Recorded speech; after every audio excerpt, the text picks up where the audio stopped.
a la AFIP. Este señor, Carlos Rosenkrantz, el 9 de diciembre de 2015. Días después iba a ser nombrado juez de la Corte. Fíjate, siguen yendo y viniendo con los mensajes. Los muchachos que estaban haciendo el fraude le decían que se juntaran en esos bares al juez de la Corte. El WhatsApp de Rosenkrantz con estos muchachos. Y al final dice: estimado Carlos, te felicito de corazón por la designación. Te deseo lo mejor. Empezamos desgranando un poco quién es Carlos Rosenkrantz en una quiebra fraudulenta entre dos empresas.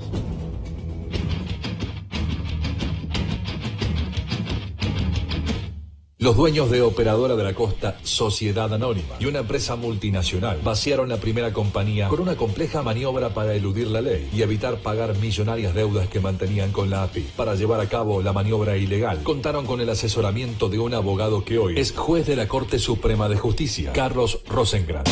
El 7 de abril de 2015, la empresa Operadora de la Costa, que explotaba la franquicia de una gran multinacional, entró en cesación de pagos. Como le debía más de 20 millones de pesos a la multinacional y a otros acreedores, entre ellos la AFIP, Operadora de la Costa, puso a disposición para embargo sus inmuebles, además sus bienes muebles y hasta el fondo de comercio. Luego del embargo, la empresa y la multinacional, asesorada por Rosenkrantz, hicieron desaparecer todos esos bienes y activos, al igual que todo el dinero resultante, simulando falsas ventas a terceros.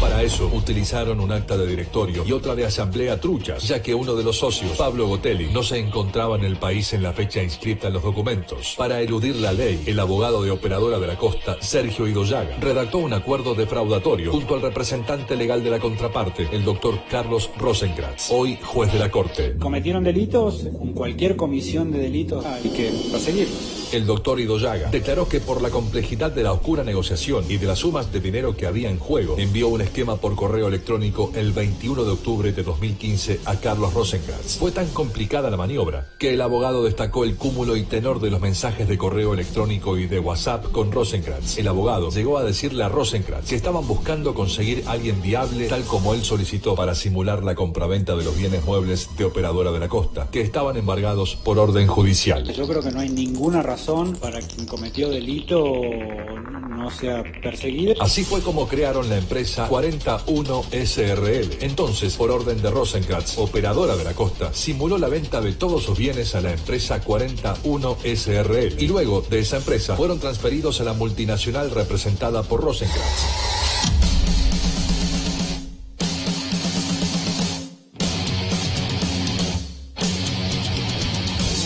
Pero meses más tarde, la justicia concluyó que esa venta no existió, sino que fue un acto simulado del que participó el juez de la Corte Suprema, Carlos Rosenkrantz. Es increíble, pero es todo el dictamen. También hay pericias determinadas. Hay un síndico que ha denunciado esta irregularidad, pero no penalmente, y por eso acá vamos a avanzar un poco más. Irina Hauser, ¿cómo andas? Hola, muy bien. ¿Todo bien? Buenas noches. Sí. Gracias por venir. A ustedes. Contame quién es Carlos Rosenkrantz. Lo primero que tenés que tener en cuenta para ubicarte en quién es Carlos Rosenkrantz es cómo llegó a la Corte. Cómo llega a la Corte Carlos Rosenkrantz. La principal persona que le recomienda a Mauricio Macri designar a este jurista en la Corte se llama Fabián Rodríguez Simón.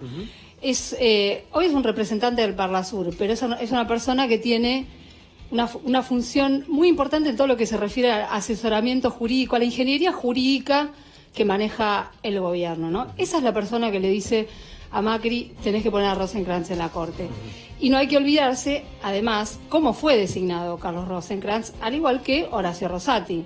Ellos fueron designados por decreto en comisión y estaban dispuestos a aceptar esa situación, que era sumamente irregular, porque era pasar por encima del Senado, y tratándose de personas expertas en derecho constitucional era algo muy llamativo. ¿Estaba dispuesto Rosenkrantz? Porque después dijo que no estaba dispuesto a eso.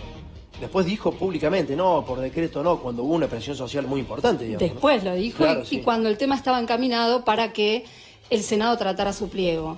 Tiene mucha relación también con el jefe de gabinete, ¿no? Con Marcos Peña. Te diría que hoy es el hombre que le da la información al gobierno que el gobierno necesita en temas fundamentales. Temas de hoy, por ejemplo, que están pendientes, cuestión previsional. Hay alrededor de 150.000 causas en la Corte que tienen que ver con los reclamos previsionales. Las viejas causas para adaptar los índices de ajuste de jubilaciones, y las causas recientes que tienen que ver con la inconstitucionalidad de la reforma previsional que aplicó el gobierno. Hay un papel clave ahí de Rosenkrantz en la relación, en transmitir la información necesaria al gobierno, ¿no? Un abogado también de Quintana, ¿no? De Grupo Pegasus. Claro, pero en esas causas está excusado. Claro. Y un tema clave, donde además jugó absolutamente de manera funcional al gobierno, que después al gobierno se le volvió en contra, fue en el caso del 2x1. El 2x1 a favor de este fallo que beneficiaba a los represores y que amagaba con traer una catarata de excarcelaciones de personas acusadas por delitos de lesa humanidad. De manera que, bueno, lo que pasó después con el 2x1 fue que la reacción social fue tan grande que y los tribunales inferiores decidieron no acatar eso que había dicho la Corte, que el efecto se frenó. Pero el mentor de esa sentencia fue Carlos Rosenkrantz. Exactamente. Gracias, Irina, muchísimas gracias. Gracias a ustedes. Vemos la segunda parte, vemos el perfil entonces de este señor. Dale.